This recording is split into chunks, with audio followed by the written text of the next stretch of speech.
ఈ కథ ఎవరిని ఉద్దేశించి చేసినది కాదు, కేవలం కల్పితం మాత్రమే. కొందరి కామందులకు ఈ ఎయిడ్స్ వ్యాధి ఒక వరంలా ఏర్పడింది. ఎందరినో అనాథలు చేసింది, ఆయువు తీరక ముందే అంతం చేసింది. ఈ ఎయిడ్స్ వ్యాధి ఆధారంగానే ఈ కథ తీయబడినది. నాకు హాస్పిటల్ పడదు, నేను ఎదరికెళ్ళి వస్తాను. ఇంజక్షన్ చేస్తాడు, బయటకు వచ్చేసాను. బయటకు వస్తా, వచ్చేస్తాను.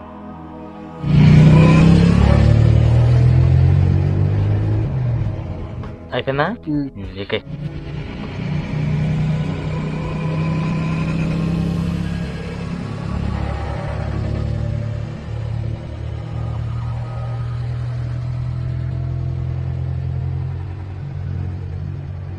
అరే శివగడ వస్తున్నాడు రా. ఏమన్నారా డాక్టర్ గారు? వారానికి ఒకసారి రమ్మన్నారు కదా, వారానికి 2 నిమిషాలు రమ్మన్నారు. వ్యాధి లక్షణంగా పెరిగిందంటరా. తిరక్క బయట టాబ్లెట్ వేస్తూ భోజనం అయ్యి తిని నీకు డబ్బులు ఏమైనా కావాలితే నన్ను అడుగు. నరేష్ గారి ఇంటి దగ్గర ఉంటాను, నీకు ఏదైనా అవసరం నువ్వు బయట తిరక్కో. హాయ్ రా, ఫ్రెష్ వస్తా. శివగడ అఖిల్గడ ఎక్కడికి వెళ్ళారా? ఏమన్నా శివగడ హాస్పిటల్ తీసుకెళ్ళింటాడు. ఒరే అఖిల్గడ ఎంతైనా జాలిపడాడు రా. మనందరూ శివగడిని అసహించుకుంటాడు, ఒక్కడే దగ్గర చేసుకుంటున్నాడు రా. ఎంతైనా మంచోడు రా. అఖిల్గడికి కూడా శివగడ తిరగడం భయమేరా. మొన్న వాళ్ళ తాత చనిపోయాడు కదా, ఎవరో తిరగట్లేదని చెప్పి వాడు ఒక్కడే తిరుగుతున్నాడు. అది ప్రేమతో కాదురా, జాలితో మాత్రమే. అలా మానుకున్న వ్యాధికి వచ్చింది కానీ బేసిక్ గడి మంచోడరా. ఒరే వ్యాధి లక్షణాలు ఎలా ఉంటారా? నన్ను అడితే వింటారు, నాకెందుకు జాడుతూ తెలుస్తుంది. అల్లాహే చూడరేడు. అయ్యో టాబ్లెట్లు ఎక్కిపోయి వాడు ఏంటో ఎలా వస్తున్నాడు? వెళ్ళిపోదాం. తోటి స్నేహితులను నన్ను అసహించుకుని వెళ్ళిపోతున్నా.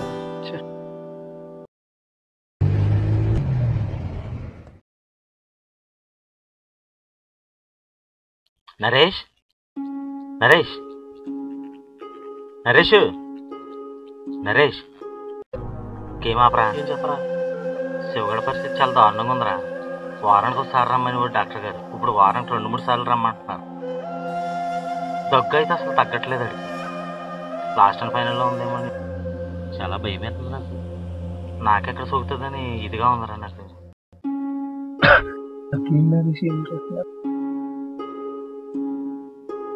ఎందుకురా ఆడితో రాష్ట్రం కోసం తిరుగుతావు? అందరూ ఆమె తిడుతున్నారు, ఆశ్రయించుకుంటున్నారు. నువ్వు వాడిని చూసి ఏ విధంగా భయపడుతున్నావు? నువ్వు ఇక్కడికి వస్తే మేము ఆ విధంగా భయపడాల్సి వస్తుందేమో రా. ఈ లెక్కల్లో టీవీ కూడా వచ్చేసి ఉంటుంది రాడికి. అయితే నువ్వు చెకప్ చేయించుకోరా. వెళ్తాను రా.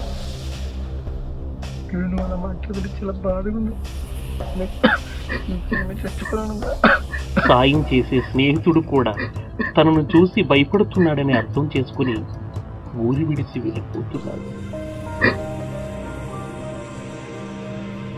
ఆకలిని తీర్చుకోవడానికి కూడా డబ్బులు లేక ఇలా నిస్సహాయంగా ఉండిపోయాడు. నీకు విషయం చెప్పాలని చెప్పరుతుంది. నువ్వు వెళ్ళాక నన్ను ఎదవని చూసినట్టు చూశాను. ప్రతి ఓడు తిట్టాడు, కొట్టాడు, అవమానించాడు నన్ను. ఎవరాడు? ఎవరా నేను చెప్పనా? ప్రతి ఓడు నన్ను చూసి దగ్గుతున్నాడు, తుమ్ముతున్నాడు, ఉమ్మవుతున్నాడు. ఎవడా నేను చెప్పనా? తమ్ముడు నేను చూసి తిట్టినా, దగ్గునా, మూసినా నాతో చెప్పు, చెత్త కొట్టేస్తాను అటుకిని.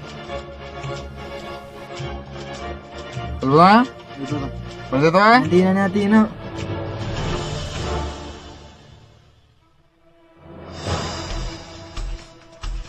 స్టాప్ స్టాప్ స్టాప్ అనే నన్ను చూసి దొక్కుతున్నాడు అన్నాడు. వాడే నన్ను చూసి దొక్కుతున్నాడు.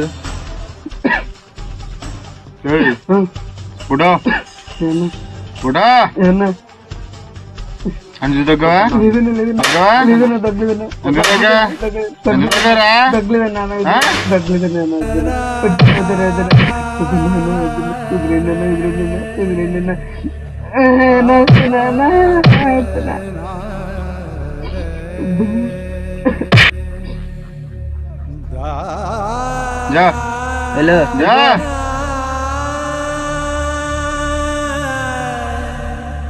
ఆగండి ఆగండి స్టాప్. రూపాయలు ఇగో బాబు, ఆయన ఎవరో 3 రోజుల నుంచి పడిపోయి అక్కడ ఉన్నాడు, తిండి తిప్పలు లేకుండా ఉన్నాడు. వాళ్ళు అతని గురించి ఎవరు వచ్చి అడిగిన వాళ్ళు లేరు, వెళ్ళిన వాళ్ళు లేరు. మీరు ఎందుకంటే అతను నెల కొట్టుకున్నారు? నీ వల్లనే కొట్టానండి, నువ్వు కొట్టమని వల్లనే అనుకొట్టాను. నా వల్ల కొట్టా కదా, నా వల్ల కొట్టా కదా. అవును, yes, you're right. సారీ చెప్తాం పదా, సారీ చెప్తాం పదా. గో.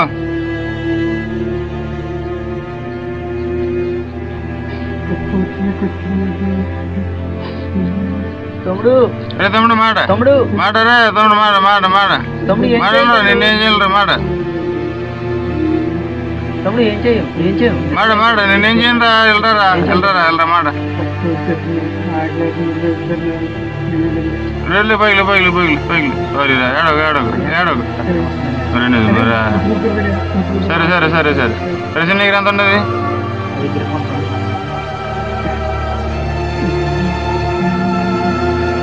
నాగరికోదం ఉంది. పడుకోరా తమ్ముడు, తీసుకో పర్లేదు, తీసుకో సరేనా? భోంచే హాస్పిటల్ చూపించుకో, మెయిన్ హాస్పిటల్ చూపించుకో, సరేనా? సారీ సరేనా? వెళ్ళిపోతావా? వెళ్ళిపో. అన్న ఒక ప్యాకెట్ తీసుకొని ఒక ప్యాకెట్ తీసుకొని మా తాత స్కూల్లో చదువుకుంటున్నారా? దాసనారాయణ స్కూల్లో చదువుకుంటున్నారా? స్కూల్లో చదువుకుంటే బెస్ట్ గొప్పడు ఒక ప్యాకెట్ తీసుకొని ప్యాకెట్ వద్దు కానీ ఫస్ట్లో డబ్బులు ఖర్చు పెట్టుకుని తాతని ఖర్చు తీసుకురా.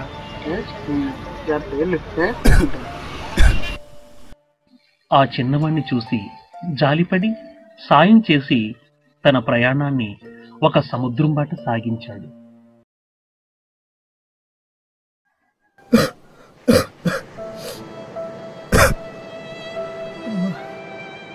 అమ్మయ్య,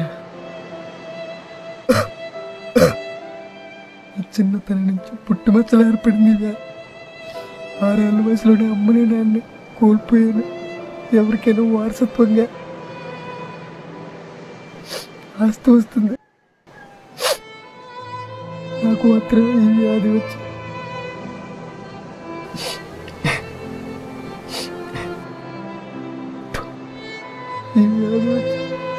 అందరికి అనాథం చేసింది. ఎన్నో రాత్రులు ఏడ్చాను, ఎంతో ఆకలితో కడుపు మార్చుకుని పడుకున్నాను. నాలో నేను మౌనంగా మాట్లాడుకుని వచ్చిన ఎన్నో ఏ పాపం చేయలేదు, ఏ పాపం చేయలేదు. ఎందుకంత శిక్షింది భగవంతుడు? ఏ పాపం చేయలేదు, అసలు ఏ పాపం చేసి ఏ నేరం చేసి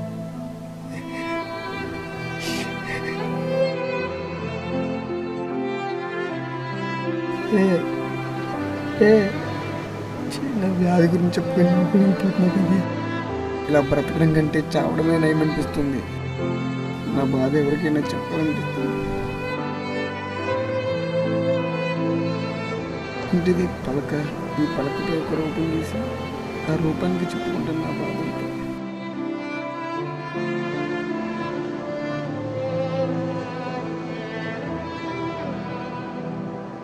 ఈ రూపాన్ని నేను భగవంతుడిని అనుకుంటా. నువ్వేనా భగవంతుడు? నేను ఈ లోకంలో పుట్టి 7,864 రోజులయ్యింది. ప్రతి క్షణం అవమానంతో బ్రతుకని అలసిపోయాను. నన్ను చూసి చాలామంది అసహించుకున్నారు. వాళ్ళందరికీ నా వ్యాధిని వ్యాపింపచేద్దాం అనుకున్నాను, కానీ మానసికంగా మరణిస్తారని తెలిసి వద్దనుకుంటున్నాను. ఈ క్షణం నాకు మరణించాలనే ఉంది. నాలో నాకు తోడుగా ఉన్నందుకు ధన్యవాదములు. నా పాదాలకు రక్షణ ఇచ్చి మీరు కరిగిపోయినందుకు మీకు కృతజ్ఞతలు. ఈ లోకంలో ఎవరైనా చనిపోతే వాళ్ళ మీద ఉన్న వస్త్రాలు, వస్తువులు తొలగిస్తారు, కానీ మీరు నాతో చనిపోతే తర్వాత మిమ్మల్ని ముట్టుకునేవారే ఉండరు కనుక తీసేస్తుంది.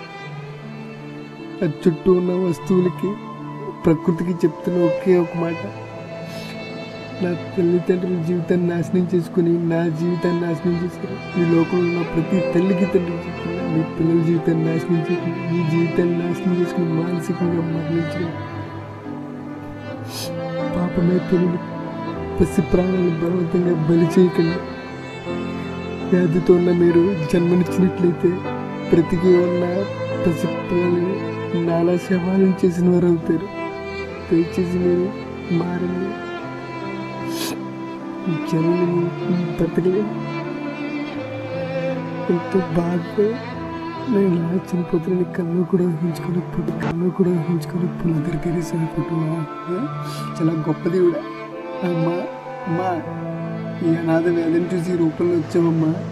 ఎంతో కుష్ఠరోగుల్ని చెర తీసుకున్నావు కదమ్మా. అనాథల్ని ఆదరించావు కదమ్మా. నాలాంటి దిక్కులేని వారి కన్నీటిని తుడిచావు కదమ్మా. ఈ లోకంలో రోగులపై ప్రేమ తగ్గిపోయిందమ్మా. చాలామంది బస్ స్టాండ్లోని రైల్వే స్టేషన్లోని అనాథ సేవలుగా చచ్చిపోతున్నారమ్మా. పెంట కుప్పలపై కుళ్ళిన శవాలు అయిపోతున్నారమ్మా. నువ్వు ఈ లోకంలో ఉన్నప్పుడు నేను ఇలా పుట్టుంటే నీ ఒడిలో చనిపోయినా ఆనందపడేవాన్నమ్మా. నాలాంటి జీవితం ఎవరికి రాకూడదని కోరుకుంటున్నాను. ఈ క్షణం నుంచి లోకానికి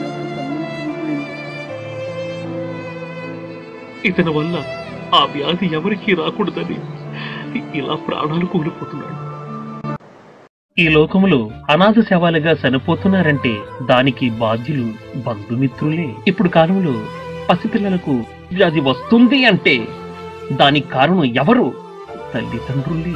ఏ వ్యక్తికైనా వ్యాధి ఉంది అంటే అది అతనితోనే అంతం చేసుకోవాలి తప్ప ఇతరులకు ఆ వ్యాధి వ్యాపించాలన్న ఆలోచన దయచేసి మానుకోండి. ఎయిడ్స్ లో 2వ స్థానంలో ఉన్న మన దేశాన్ని 0 స్థానానికి తీసుకువెళదాం.